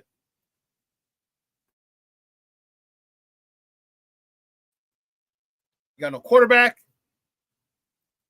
I know you might have you're about to interview your guy for GM. Now, if they give you a 6-year contract, okay, I could see that. I could see it. You and your boy lined up. You get your quarterback. You get 2 or 3 years to develop him. Okay, I get it. If they give you a regular 4-year deal, you're stepping into an offense devoid. And who are you going to get in the freaking draft? Are there any guys you want to develop and work with in the draft?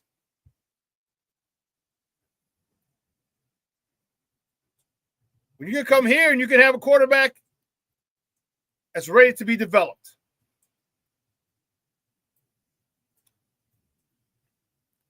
Pete Carroll and Josh McCown, sign me up, Shorty says.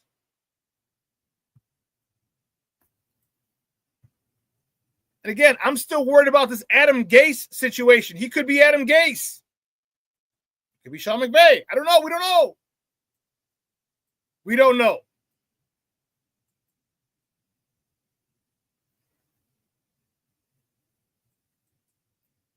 He could be LaFleur. He could be Kevin O'Connell.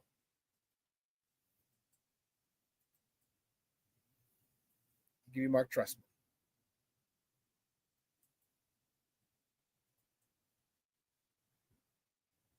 But if you sign Pete Carroll, or if you bring in Mike McCarthy, you know, one, that they know how to head coach. They know how to be a head coach. That's for sure. It's not all new to him.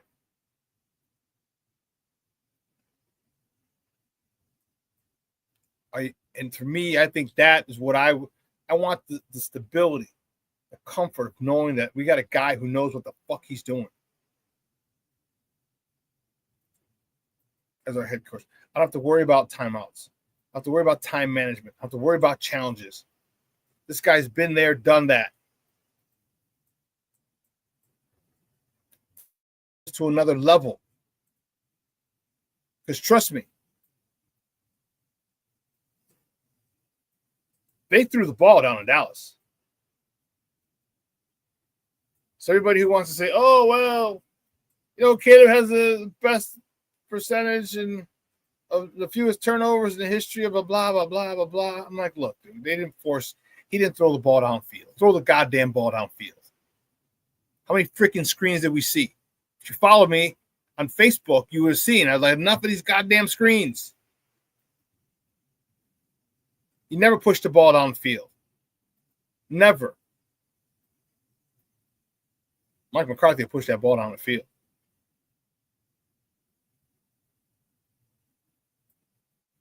He'll let Caleb open it up. He'll let him.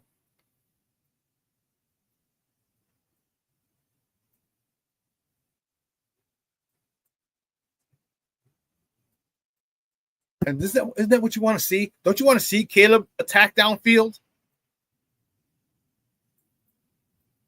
Don't you want to see Caleb hit DJ Moore? Don't you want to see him hit Roma Dunze on a corner route? Do you want to see him hit DJ Moore in the soft spot of cover two between the safety and the corner, behind the safety in front of the corner? Or look him off and hit Cole Kmet down the middle of the field like the London game, where he fake to Swift, fake to somebody on the right, Cole Kmet down the middle of the field. Beautiful.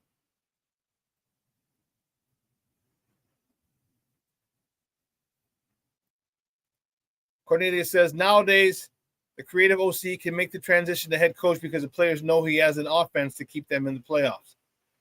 Yeah, but how good is he at being a head coach is the question. the creativity in your innovation is great. How good are you with time management? How good are you with evaluating your coordinators?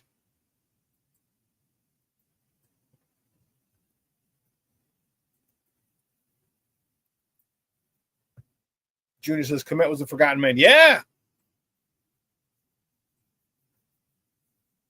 Remember that? He talked about it. He said he was frustrated in the locker room after the post games.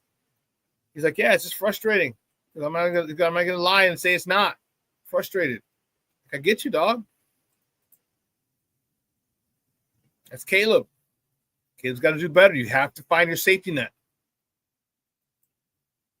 And after having a career year last year with Justin Fields, you can understand why Cole Kmet is upset and frustrated. You understand why DJ is upset and frustrated. Missed 1,000 yards by less than 50. That's not all on Caleb. DJ dropped a couple.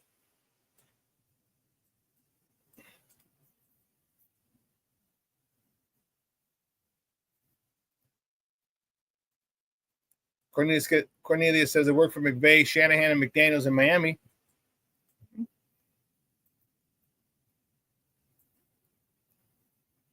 It has. Are you getting a McVay, Shanahan, or McDaniels, or are you getting an Adam Gase, a Mark Trestman, Josh McDaniels? Which one are you getting? That is the question, Cornelius. We don't know what Ben Johnson's like leading a team because he's never led a team. I don't know.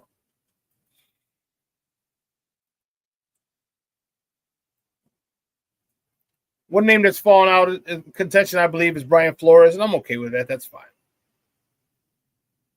Plus, he's got a lawsuit against the league. Remember that. So,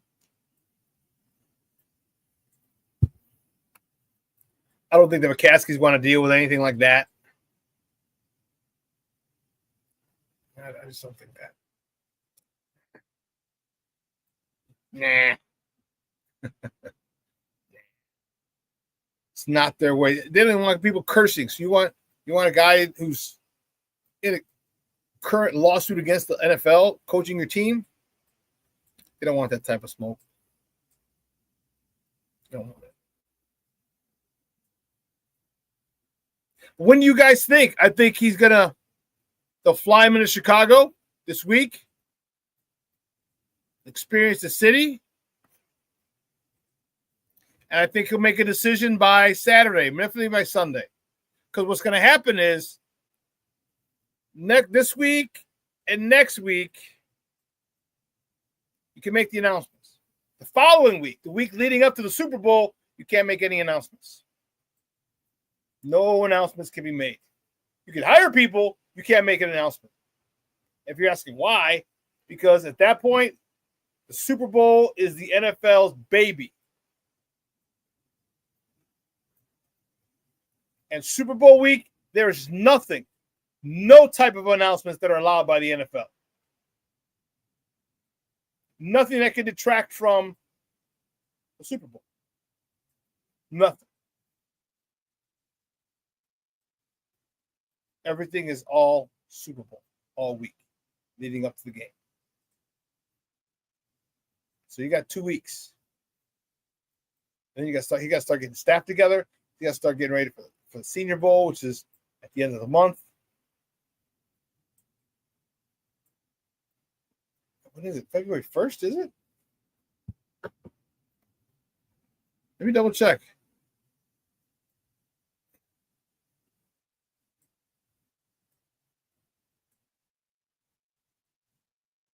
February 1st. So we gotta this got to be done like now. Like now. Because you got to get down there. You got to interview your staff. You got to know who your staff is. You got to interview these players. You got to evaluate these players. The game is February 5th. But they're there a couple days that whole week. Let's see.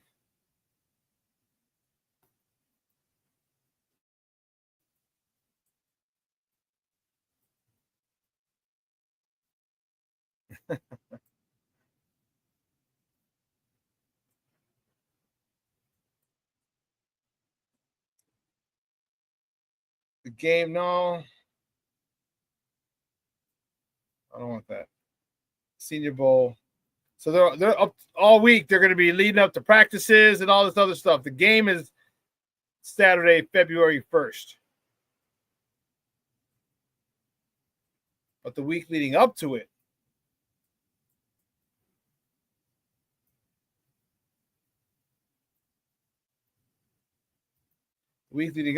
is what? Yeah. So that'd be dope. But he's got to get his staff down there. He's got to look and see. I mean, Ryan Poles is going to be down there. But you want your head coach. You want your staff down there. You want to be evaluating who you're going to draft. I want to see the groceries before and suggest my grocery list to you. And I'll do the cooking, Ben Johnson says. Or Mike McCarthy.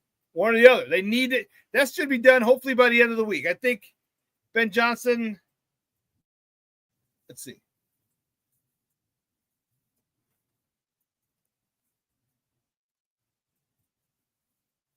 Ben Johnson is going to have, yes.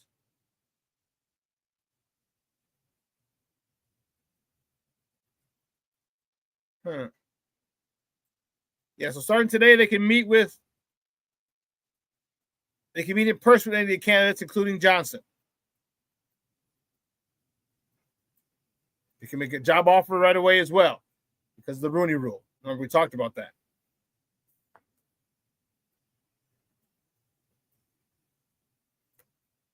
So if you want Ben Johnson, all right, we got to see how that interview with Lance Newmark, the GM for the GM job with the Raiders. That's his guy. That's Ben Johnson's guy. If he goes to the Raiders, if that GM goes to the Raiders, it's looking likely that Ben Johnson goes to the Raiders. Now our focus turns to Mike McCarthy. I would still say make sure your focus turns to Pete Carroll. But that's just me.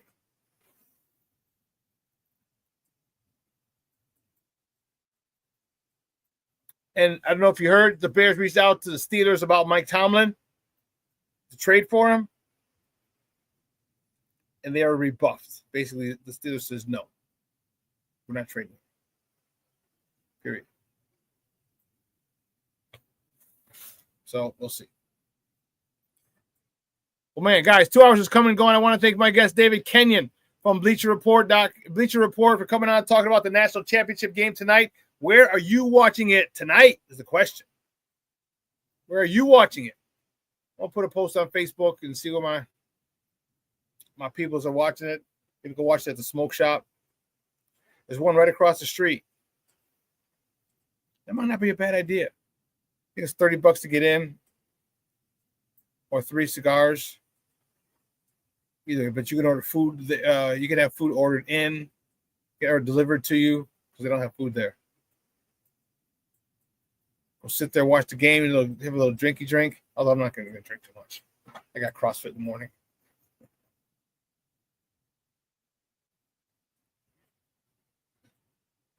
Well, where are you guys watching the game tonight?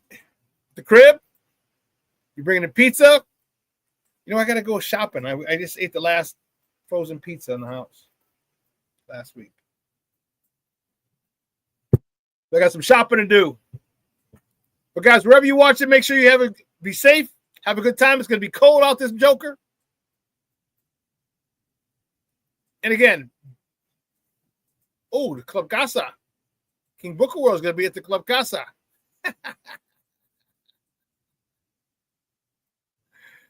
Oh, man. Well, listen, guys, stay warm. Stay warm. Thanks, sir. Thank you, my man. I appreciate it. Says, thank you, Shawn. Always a great way to kick off the week. Sports owners, have a great week. Peace out. Bear down. Yeah, bear down, baby. Bear down. And hopefully by the end of the week, we have our head coach. Still want Pete Carroll, but his name is losing steam fast. And if the GM gets the gig in Vegas, Ben Johnson's gone there too. Mike McCarthy might be our man. Which I'm okay with. So do me a favor. Let all your people know, let your loved ones know you love them. Okay? Let them know you love them. Send them a text, send them a voice memo, whatever. Do that. We just got to deal with the holidays, and it's always one person. There's always one less person that we celebrate the holidays with every year, it seems like. All right? Make sure your loved ones know you love them. Okay? Doesn't take much to shoot a quick text. And you might text back for like 3 or 4 minutes. Big deal. So you got a life here, they got a life over there. They have their own life. Okay? But man, let them know you love them because, man, once they're gone, all you have are memories. All right? So listen, for everyone here at Sports Zone Chicago, I'm your boy, the SuperBack, Shawn Sierra. Have a phenomenal day. Stay warm, baby. Hey, I brought my new parka. I think I told you I bought a parka, I want to say in April. It was warm out. April or May. At the Dick's Sporting Goods outlet by my house. It was $250, $260 actually. Oh, I left it over there. I threw it over there by the bed. $260 marked down to $50. Bought that Joker, had down in it. Man, I wore that sucker yesterday. Woo, Charlie. That's better than my old parka, which is really, really warm. So I'm making sure I'm staying warm. You guys make sure you stay warm. It's going to be cold today. It's going to be even worse tomorrow here in Chicago. Worse. That means it's more badder. Okay, more badder tomorrow. More colder. It's going to get to 10 today. It's going to be 3 tomorrow before it starts jumping back up to the 20s and 30s. So it's cold. So for everyone here at Sports Zone Chicago's, stay warm. I love you guys. I appreciate the love and support you guys show me each and every show. I'll see you guys on Wednesday. Your boy. And remember the reason for the holiday, Martin Luther King Jr. Day. All right. He did a lot of things for a lot of people, not just African Americans. It was for a lot of people. All right. So again, from everyone here at Sports Zone Chicago, I'm your boy, the SuperBack, Shawn Sierra. This show will replay at 6 at 12:15 Central Time. Lakina and Sid with Second City Sports going to give you another 2-hour tour of some Chicago sports. So make sure you tune in for that. All right, folks, I'm out of here. I got to go with the Warden from CrossFit. The boy, the SuperBack. I am out. Deuces.